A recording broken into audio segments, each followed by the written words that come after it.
यार, video lecture की series में आज हम बात करते हैं सॉफ्टवेयर इंजीनियरिंग यूनिट थर्ड के पार्ट एसआरएस के बारे में। एसआरएस की फुल फॉर्म है सॉफ्टवेयर रिक्वायरमेंट्स स्पेसिफिकेशन। ये जो एसआरएस है, यह एक की बहुत ही इम्पोर्टेंट टर्म है जो कि हम सॉफ्टवेयर डेवलपमेंट के टाइम पर उपयोग में लेते हैं। और जो हमारे लाइफ साइकिल्स हैं उनमें भी हम एसआरएस का उपयोग करते हैं। तो सबसे पहले हम बात करते हैं software requirement specification is a requirements specification for a software system.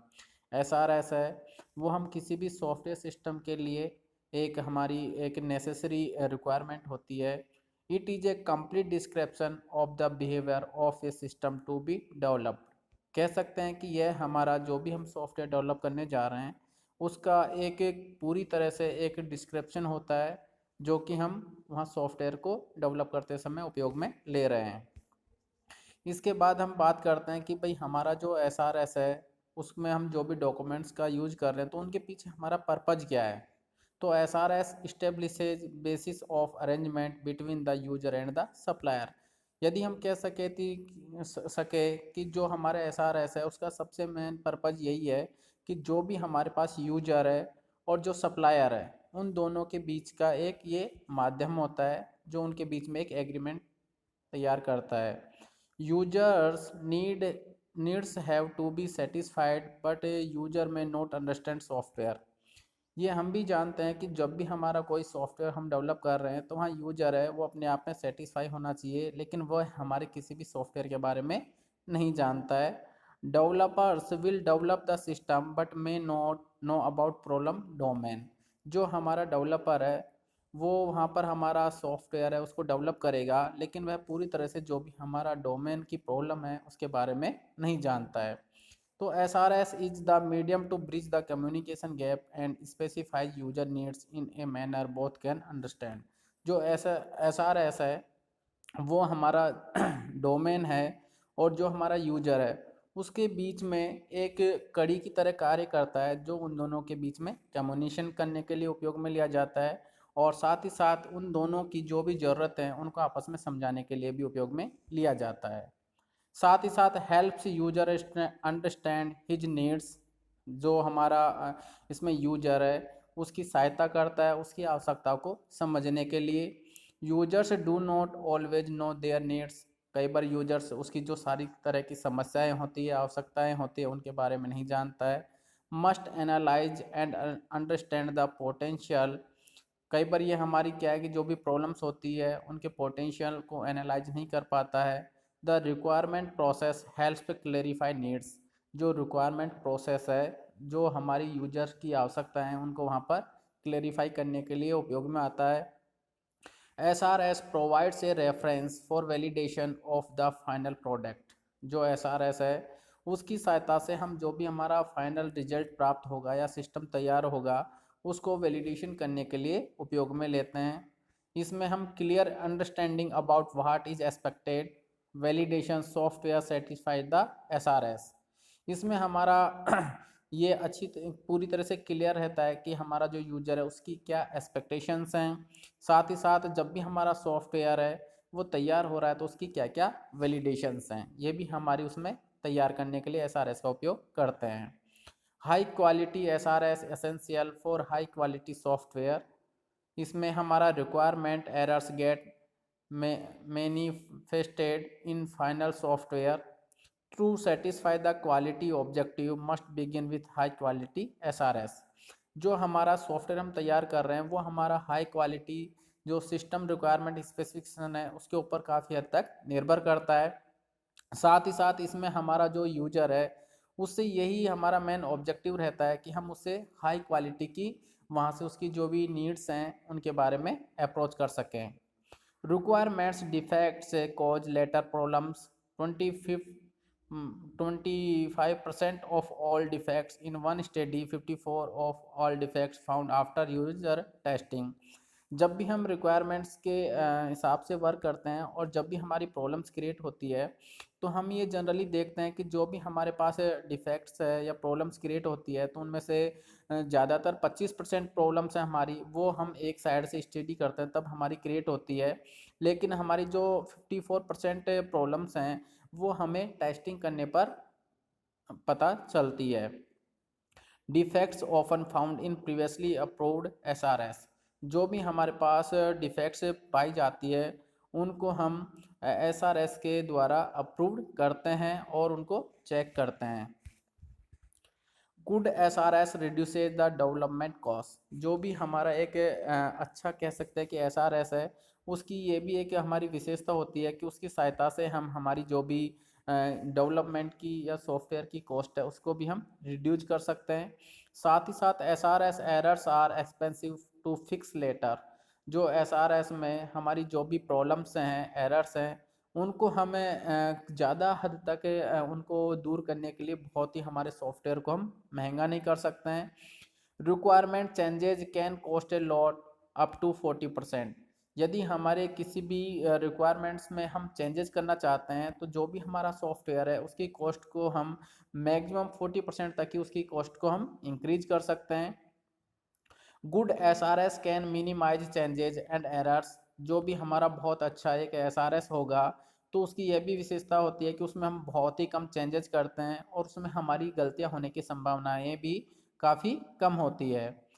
सब essential saving extra efforts spent during requirement saves multiple times that effort, जो हमारी एसआरएस है उसमें हमें ये ध्यान रखना है कि जो हमारी सब एसेंशियल सेविंग्स हैं, साथ ही साथ जो हमारे एक्स्ट्रा एफर्ट है, या फिर कह सकते हो कि उसमें हमारा जो भी मल्टीपल टाइम वहाँ कंज्यूम हो रहा है तो उनको भी हमें वहाँ पर बचाते हुए चलना है। यदि हम एक एग्जांपल की बात करें तो हमारी एक अच्छा एसआरएस है, उसके लिए हमें जो उसकी cost of fixing errors in requirement design coding acceptance testing and operations are 150% months. तो यदि हम एक एग्जांपल की बात करें तो हमारी एक अच्छा एसआरएस होगा तो उसकी सहायता से हम हमारी जो भी एरर्स को वहाँ से सॉर्ट आउट करते हुए उसकी कॉस्ट को कम कर सकते हैं। उसकी डिजाइनिंग कोडिंग और जो टेस्टिंग है उनकी सहायता में हम कम से कम मैन पावर का उपयोग कर सकते हैं। इसके बाद हम बात करते हैं रिक्वायरमेंट प्रोसेस के बारे में। तो जो रिक्वायरमेंट बेसिक जो प्रोसेस है उसमें हमारी बेसिक एक्टिविटीज है, उनमें हम तीन तरह की जो भी हमारी प्रॉब्लम्स है उनको सॉर्ट आउट करते हैं। सबसे पहले प्रॉब्लम्स और रिक्वायरमेंट एनालिसिस। प्रॉब्लम और रिक्वायरमेंट एनालिसिस में हम जो भी हमारा यूजर है उसकी बेसिकली जो भी रिक्वायरमेंट्स हैं उनको गैदरिंग करते हैं, उनके बारे में स्टडी करते हैं। सेकंड है रिक्वायरमेंट स्पेसिफिकेशंस, जो सेकंड है हमारी जो भी यूजर है उससे हमने रिक्वायरमेंट ले ली तो उनकी बेसिकली जो भी हमारी सारी हार्डवेयर और सॉफ्टवेयर से रिलेटेड जो भी स्पेसिफिकेशंस हैं उनके बारे में हम उनके ऊपर स्टडी करते हैं, वर्क करते हैं। और थर्ड है हमारा वैलिडेशन, कि वैलिडेशन में हम चेक करते हैं कि जो भी हमारा यूजर ने अपनी रिक्वायरमेंट्स दी हैं तो वो फिजिबल है या नहीं है, उनके ऊपर वर्क किया जा सकता है या नहीं किया जा सकता है।